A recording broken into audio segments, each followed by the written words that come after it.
श्री सच्चिदानंद सद्गुरु साईनाथ महाराज की जय। श्री सच्चिदानंद सद्गुरु साईनाथ महाराज की जय। श्री साई सचरित्र अध्याय 53। श्री साई चरणों की वंदना। चित्र रूप में बाबा की गया यात्रा। बकरों के पिछले जन्म की कथा। श्री साई चरणों की वंदना। हेमाड पंथ अध्याय के प्रारंभ में ही श्री साई बाबा के चरणों की वंदना करते हुए लिखते हैं कि हे साईं, आपके श्री चरण धन्य हैं। आपके चरणों का स्मरण बड़ा सुखदायक है। आपके भव भय नाशक स्वरूप का दर्शन करने से ही कर बंधनों का निवारण हो जाता है। यदि भक्त आपके श्री चरणों के प्रति निष्ठा रखें तो आप उन्हें प्रत्यक्ष दर्शन दे देते हैं। आप भक्तों को दूर या पास से आकर्षित कर माँ के समान हृदय से लगा लेते हैं। आप भक्तों को प्रेरित करके शीश पर अभय हस्त रखकर कृपा दृष्टि करके अदृश्य रूप से उनकी सहायता करते हैं। हे साईं, आप ऐसी कृपा करें कि हम अनन्य भाव से आपके श्री चरणों से लग जाएं और आपका ही नाम स्मरण करते रहें। निष्काम भक्तों को आप परम आनंद प्रदान करते हैं। जो आपका नाम स्मरण करते हैं उनके पथ सुगम हो जाते हैं। ये बड़ा सरल उपाय है। भाव यह है कि जो आपका नाम स्मरण करते हैं उनका आध्यात्मिक उत्थान होता है। आत्मस्थिति गुरु से अभिन्नता प्राप्त होती है। आपके नाम स्मरण से मन शांत हो जाता है। मन के शांत होने से ज्ञान, वैराग्य, यश, मुक्ति की प्राप्ति सहज ही हो जाती है। जिस पर बाबा की कृपा हो जाती है उस भक्त के साथ बाबा किसी न किसी रूप में अवश्य होते हैं। चित्र रूप में बाबा की गया यात्रा। श्री साईं बाबा के संपर्क में आने के कुछ समय बाद ही काका साहेब दीक्षित ने अपने ज्येष्ठ पुत्र का उपनयन संस्कार नागपुर में कराने का निर्णय किया। उसी दौरान नाना साहेब चांदोरकर ने भी अपने ज्येष्ठ पुत्र का विवाह ग्वालियर में करने का निश्चय किया। काका साहेब और नाना साहेब शिरडी आए और दोनों ने ही बाबा को निमंत्रण दिया।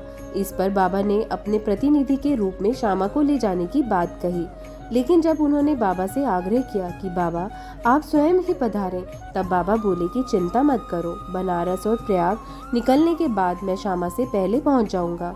बाबा की आज्ञा से श्यामा ने उन उत्सवों में शामिल होने के लिए नागपुर, ग्वालियर और फिर काशी प्रयाग गया और जाने का निश्चय किया। श्यामा के साथ जाने के लिए अप्पा पोते भी तैयार हो गए। सबसे पहले वे उपनयन संस्कार में शामिल होने के लिए नागपुर पहुंचे। नागपुर में काका साहब ने श्यामा को 200 रुपये खर्च के लिए दिए। नागपुर से वे विवाह में शामिल होने के लिए ग्वालियर पहुंचे। वहां नाना साहेबा उनके समधी जठार ने 100 रुपये श्यामा को भेंट किए। इसके बाद श्यामा काशी पहुंचे, जहां जठार ने लक्ष्मी नारायण मंदिर में उनका भव्य स्वागत किया। अयोध्या में जठार के व्यवस्थापक ने भी उनका अच्छा स्वागत किया। श्यामा व पोते अयोध्या में 21 दिन तक रुके और काशी में 2 मास रुककर गया के लिए रवाना हो गए। रेलगाड़ी में उन्हें पता लगा कि गया में प्लेग फैला है तो वे चिंतित हुए। फिर भी रात के समय गया स्टेशन उतरे और एक धर्मशाला में जाकर ठहर गए। यात्रियों के ठहरने भोजन की व्यवस्था करने वाला गया का पंडा सवेरे उनके पास आया और बोला कि सभी यात्री प्रस्थान कर चुके हैं, अतः आप भी शीघ्रता करें। तब श्यामा ने वैसे ही पूछा कि क्या गया में प्लेग फैला है? तब पुजारी ने कहा कि ऐसा तो नहीं है, आप स्वयं पधारकर वास्तविकता का जायजा ले लें। फिर श्यामा व पोते उनके साथ उनके घर गए। उनका मकान विशाल था जिसमें काफी लोग विश्राम कर सकते थे। श्यामा को भी उसी स्थान पर ठहराया गया जो उन्हें अच्छा लगा। मकान के आगे ठीक मध्य में बाबा का एक बड़ा चित्र लगा था, जिसे देखकर श्यामा अति प्रसन्न हुए। उनका हृदय भर आया। उन्हें बाबा के ये शब्द स्मरण हुआ है कि मैं काशी और प्रयाग निकल जाने के बाद श्यामा से पहले पहुंच जाऊंगा। श्यामा की आंखों से अश्रु बहने लगे, शरीर में रोमांच हो आया, कंठ अवरुद्ध हो गया। रोते रोते उनकी घीघी बन गई। श्यामा की ऐसी दशा देख पंडे ने समझा कि यह आदमी प्लेग की सूचना के भय से रो रहा है, लेकिन श्यामा ने पंडे से उसकी आशा के विपरीत प्रश्न किया कि आपको बाबा का ये चित्र कहाँ से मिला? पंडे ने उत्तर दिया कि मेरे 200-300 दलाल मनमाड़ व पूर्ण तांबे के इलाकों में कार्य करते हैं। वे गया आने वाले यात्रियों की सुविधा का विशेष ध्यान रखते हैं। वहाँ शिरडी के श्री साईं बाबा भी मुझे कीर्ति सुनाई पड़ी। तब करीब 12 वर्ष पूर्व मैंने शिरडी जाकर बाबा के दर्शन किए थे। वहीं श्यामा के घर में लगे बाबा के चित्र से मैं आकर्षित हुआ। तब बाबा की आज्ञा से श्यामा ने ही मुझे ये चित्र भेंट किया था। फिर श्यामा को पुरानी बात याद आ गई। जब गया के पंडे को पता चला कि सामने खड़ा व्यक्ति ही श्यामा है तो वह बड़ा प्रसन्न हुआ। फिर दोनों बड़े प्रेम से मिले। पंडे ने श्यामा का भव्य स्वागत किया। वह धनी था। उसने श्यामा को हाथी पर बिठाकर घुमाया। बाद में श्यामा व कोते शिरडी लौट आए। बकरों के पिछले जन्म की कथा। एक बार श्री साईं बाबा लेंडी बाग से लौट रहे थे तो उन्होंने सामने से बकरों का झुंड आते देखा। झुंड में से 2 बकरों पर बाबा की नजर पड़ी तो उन्होंने उनके निकट जाकर प्रेम से शरीर पर हाथ फेरते हुए उन्हें थपथपाया। फिर 32 रुपए में खरीद भी लिया। बाबा को ऐसा करते देख भक्तों ने समझा कि बाबा ठगे गए हैं, कारण कि उस समय एक बकरे का मूल्य 3-4 रुपए से ज्यादा नहीं था। इस तरह 2 बकरों की कीमत हद से हद 8 रुपए होनी चाहिए थी।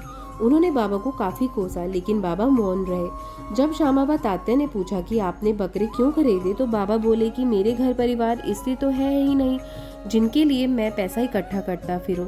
फिर बाबा ने 4 सेर दाल मंगवाकर बकरों को खिला दी। इस तरह खिला पिलाकर बकरे वापस उसके मालिक को सौंप दिए। फिर बाबा ने बकरों के पिछले जन्म की कथा सुनाई, जो इस प्रकार है। बाबा बोले कि श्यामा और तात्या, शायद तुम सोच रहे हो कि मैं इस सौदे में ठगा गया हूँ, लेकिन ऐसा नहीं है। पिछले जन्म में ये बकरे सगे भाई थे। इनमें बड़ा प्रेम था, लेकिन बाद में ये एक दूसरे के कट्टर शत्रु हो गए। इनमें बड़ा भाई आलसी था और छोटा भाई परिश्रमी था। छोटे भाई ने परिश्रम से काफी धन अर्जित कर लिया था। इससे बड़ा भाई उससे ईर्ष्या करता था, अतः उसने छोटे भाई की हत्या करके उसका धन हड़प लेने की ठान ली। इस तरह दोनों आत्मीयता का नाता तोड़कर परस्पर झगड़ने लगे। बड़े भाई ने छोटे भाई की हत्या के काफी प्रयास किए, लेकिन विफल रहा। तब वे एक दूसरे के प्राणघाती शत्रु बन गए। एक दिन मौका पाकर बड़े भाई ने छोटे भाई के सिर पर लाठी का प्रहार किया। तब छोटे भाई ने भी बड़े भाई पर कुल्हाड़ी का प्रहार किया। फलस्वरूप दोनों के ही प्राण पखेरु उड़ गए। फिर दोनों को कर्म फल अनुसार बकरी की योनि मिली।